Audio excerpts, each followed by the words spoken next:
The last edit you may want to do before exporting your project is normal edit. Normals of a polygon-based geometry define its rendering attributes.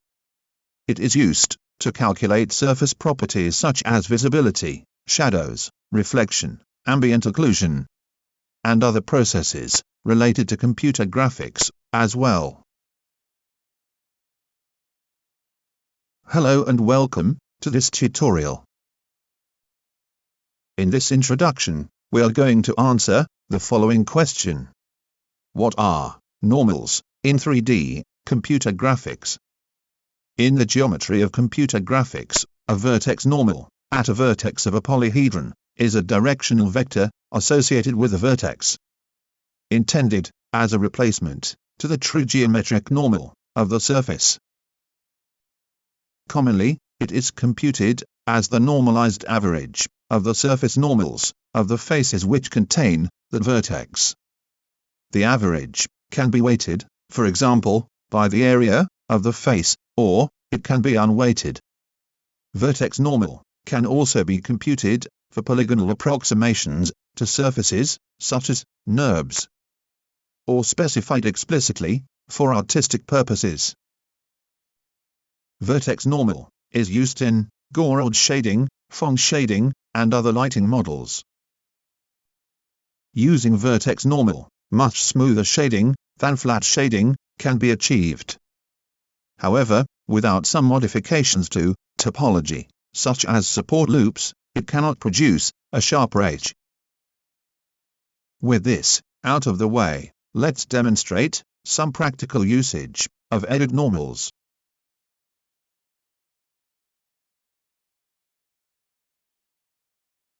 I would like to start with the basics to clarify some of the introduced concepts. Let's add a box to our scene. Convert the logical state of the box to editable poly. This is considered as the first step to optimize your design for video games, as the logical state of an object requires more calculations from the CPU and more memory storage than editable poly or mesh. The number of calculations performed by either the CPU or the GPU dictates how much performance to lose. Once an object is loaded inside your game or on your black screen, you will immediately start to lose performance, regardless to what level of optimization. Computer technology, especially computer graphics, is described as the art of loss. The level of optimization will determine how much performance you are willing to sacrifice.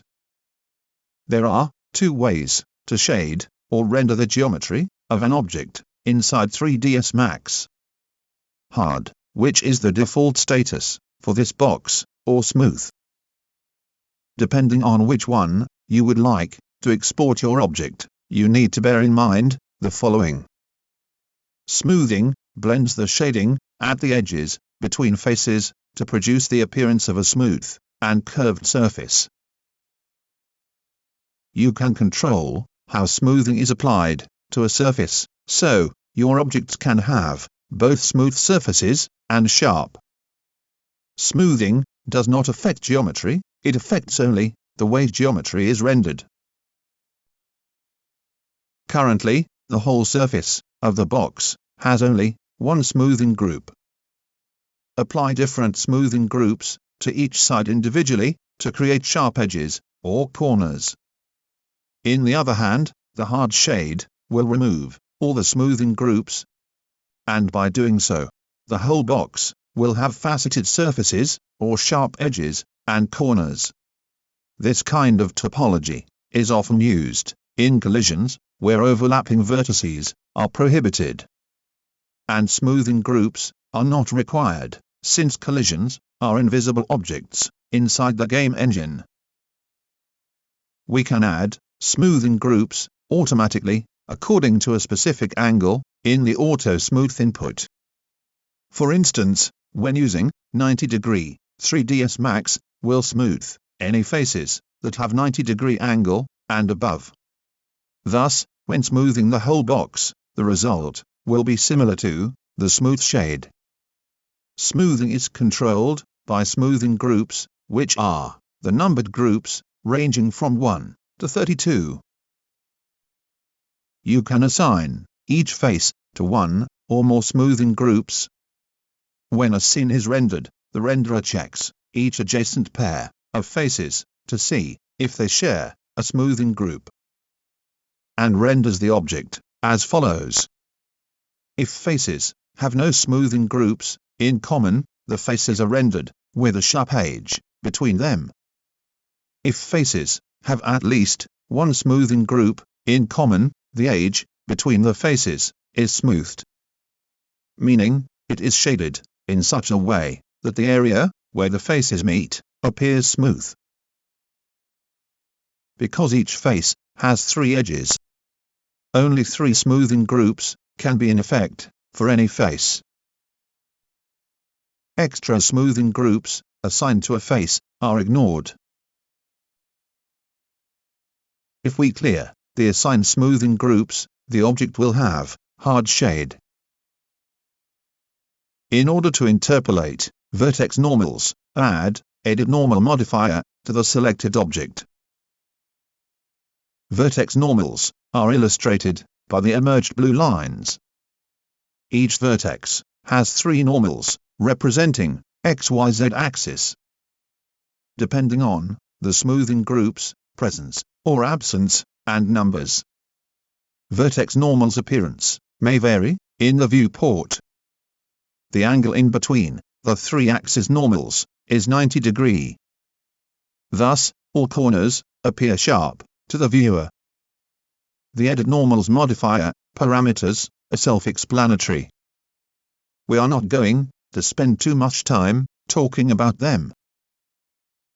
You can control normals length and enable show handle from the modifier options.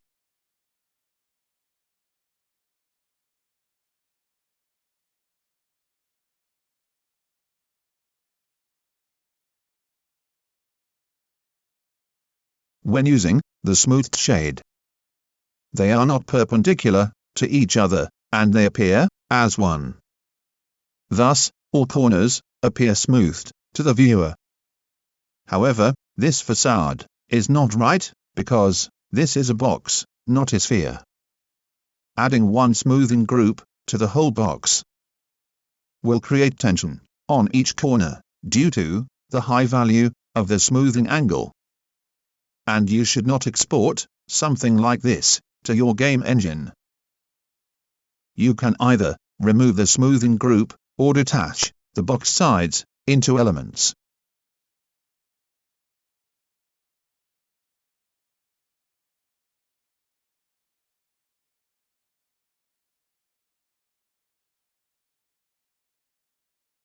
Some plugins, such as FBX Exporter, can detach objects into elements based upon the smoothing groups. However, I prefer to do this manually before exporting the project, as discussed in previous videos.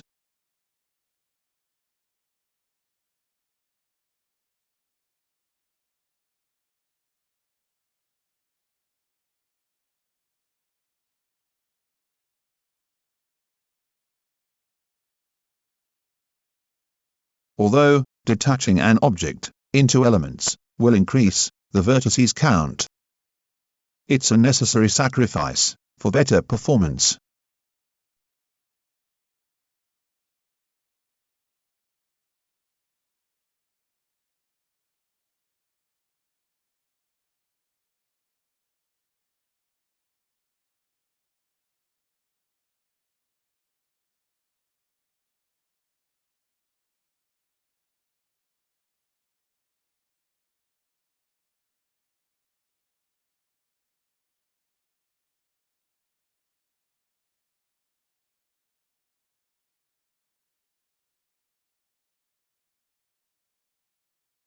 Now, the box will have sharp corners permanently, regardless to whatever shade applied by other software or game engine to this box.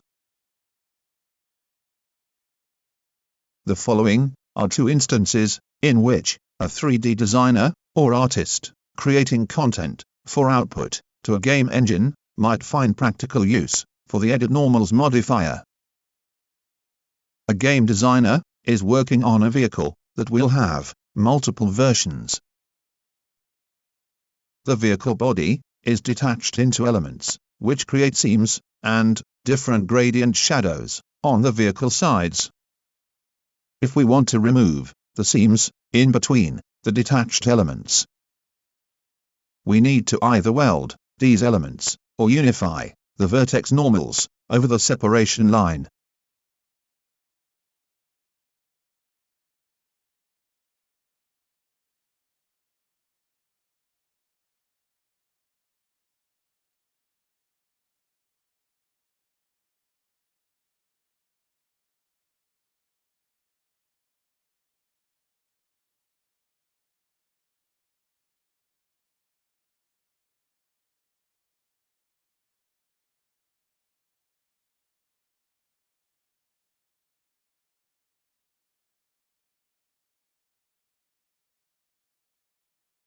If we want to have multiple versions of the vehicle with or without the roof window, to do this, the game engine requires the object to be split into multiple objects. The detached objects that will result from this will be loaded as extra parts. When the object is detached apart in 3ds Max, the normals are pointing in different directions. This makes it easy to see the seams between the detached elements or objects. To fix this, the designer selects all the pieces of the detached object and applies the edit normal modifier to all of them at once. Then selects the normals across the seam and unifies them so they are pointing in the same direction. The designer then exports the vehicle to the game engine.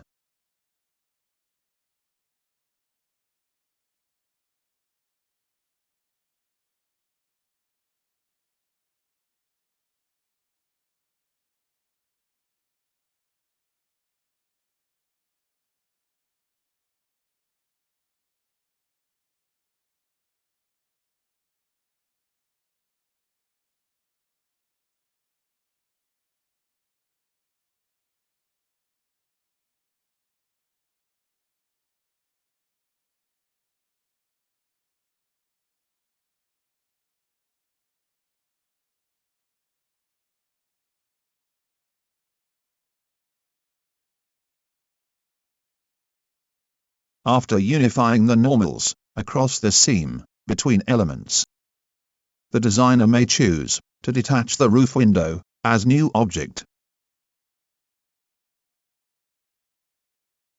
This new object may have different normals. To avoid this conflict, you need to apply the edit normal modifier to the detached objects at once. The edit normals should be the last step before exporting the project, as further modifications to the geometry might change the normals directions.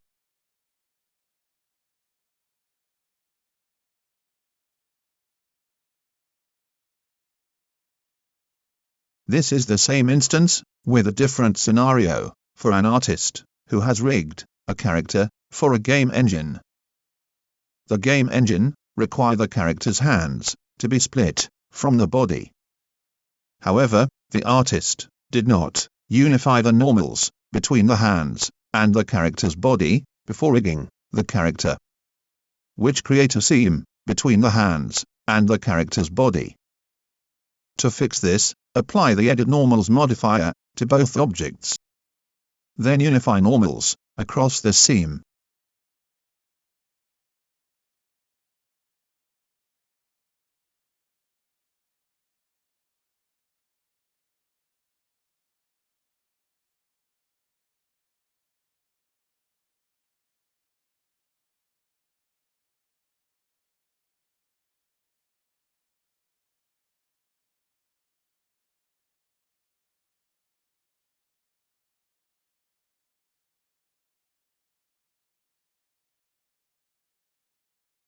After that, lay the Edit Normals modifier of each object over the mesh. Then collapse the modifier to the mesh. The second instance, a designer is trying to adjust the reflection of a vehicle side mirrors. The side mirrors normals are pointing to the wrong direction. To fix this, apply the Edit Normals modifier to the mirrors.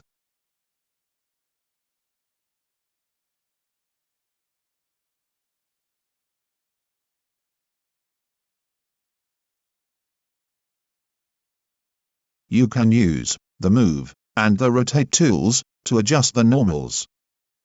However, when using these tools in orthographic viewports, the result may vary.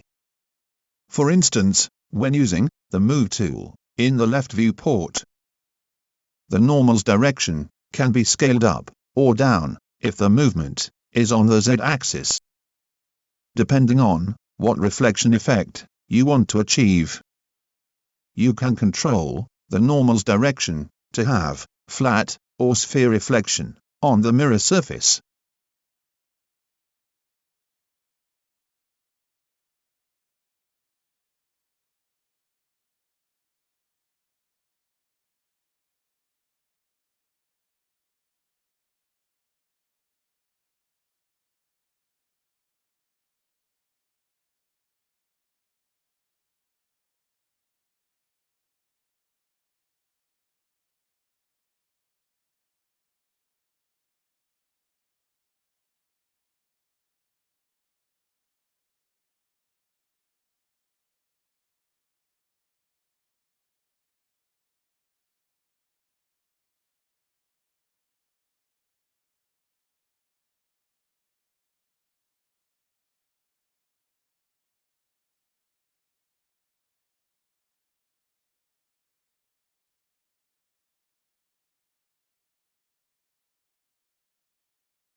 The topic of vertex normals can be uncovered from many aspects. I hope some of those aspects are being delivered successfully in this introduction.